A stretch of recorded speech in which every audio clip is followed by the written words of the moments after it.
Well, I call it the Horniman Hilton. I do, Okay, yeah. very good then. Yeah. Okay, come on then. Yeah, come on. Okay. I'm going to show you the bug hotel that we made this time last year here at the Hornimans. We've had a great deal of interest from people about its construction. How was it made? What is it for? Could I make one?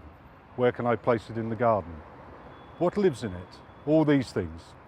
And why we think it's important to have this within your garden, within an open space for the children at school, all sorts of places. It's a very small space you require in the sense that it's 1 square metre.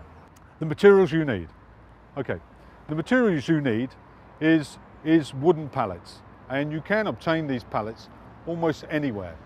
The main thing is that you must ask permission.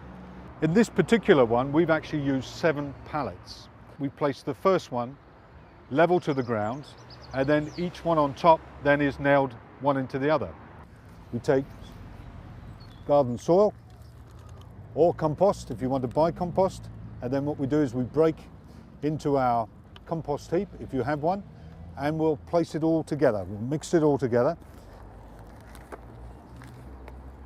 adding all the worms and the bugs and various things, already introducing it as you assemble, but you have to take your time with it. So the process is that you start filling it, and as you can see,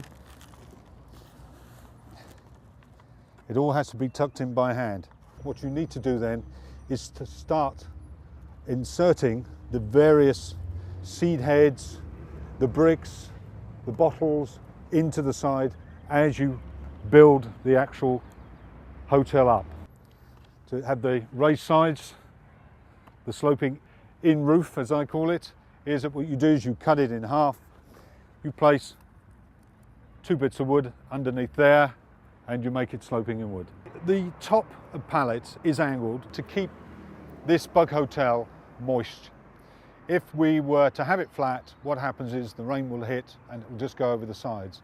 But by having it sloped inwards, what we do is we actually capture the water, and then it will percolate down into the actual bug hotel itself. Now, the reason why we want to keep it damp is because it stays cool, it stays damp for all the various insects, worms, and all the other bugs to live in. If you were under a canopy of a tree, which I wouldn't recommend, you would really get no rain on it at all. But if it is slightly exposed, as this one is, it's self-watering. The only time that I would water it is really if we ever go through a dry spell, a very hot summer. But basically it should work on its own. And the design of the roof helps that to do that. One thing you don't want to do once this is settled is really start pushing and pulling at this.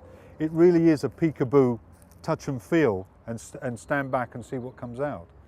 You need to preserve it. It is a habitat for the insects. And so going in there with almost boots on isn't really the best way of keeping this habitat alive. So just be really gentle. So it's a gentle approach to this. It really is a gentle approach.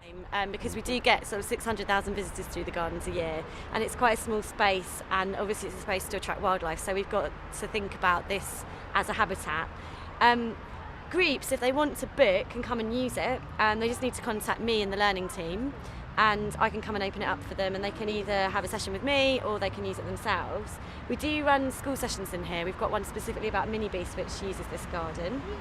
And also on weekends and in the summer holidays, through our volunteer programme, we're opening up the garden as a drop-in so people can come on nice days and just have a wander around.